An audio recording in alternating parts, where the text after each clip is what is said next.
Seriously, how do you follow that? My name is Aisha, but that's actually not my full name. My full name is Aisha with a T-U on the end of it. So you would think it's pronounced Aisha too, but it's actually pronounced Aishat. Aishat. So I go by Aisha most of the time. A lot of people have difficulty though with just Aisha. I hear a lot of different variations like Aisha and Aisha and Alicia.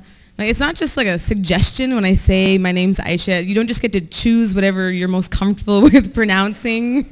My parents, like, I wasn't born, they're like, we'll call her Aisha. Or whatever else anybody else feels comfortable pronouncing, whatever goes, it's good. But recently one of my friends said, well, why don't you go by your full name and maybe that'll be easier for people. And I was like, seriously, you want me to walk up to people I've never met before?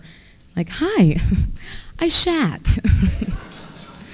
They're like, listen, Alicia, we don't want to know what you did in the bathroom. We just need to get your first name here. Yeah,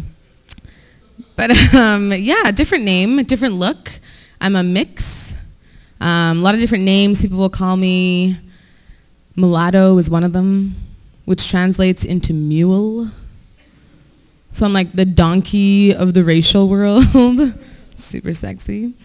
But I've just decided I'm going to start going by half white because it's just as accurate as any other description of what I'm like what I'm made of. People get really confused. They're like, well, what about the dark side though? Like, how did you know about the homeless man I punched when I was 10? It's weird. It's super weird. I used to work in northern Alberta. I know, typical mulatto move, right? Not very diverse up there. It's pretty homogenous. I went there to give a talk on racism, anti-racism, and I went to the school and went to the front desk. The lady looked at me and gave me a once-over and then called down to the teacher and was like, Mr. Johnson, there's some Chinese lady here to see you. And I was like, seriously? So I realized the problem was like they just didn't understand the concept of race, So first I had to teach them about races and that there's different races. Then I had to teach them how to be like racist and how to do that properly and then why racism was bad. So I was there for like 2 years. But they warmed up to me pretty quickly.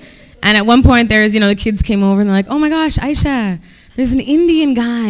And I was like, whoa guys, Aboriginal. Like, no, we'll bring him in. And they bring in this like 85-year-old East Indian guy named Ravneet from like 3 towns over. They're like, you guys should have a lot to talk about, right?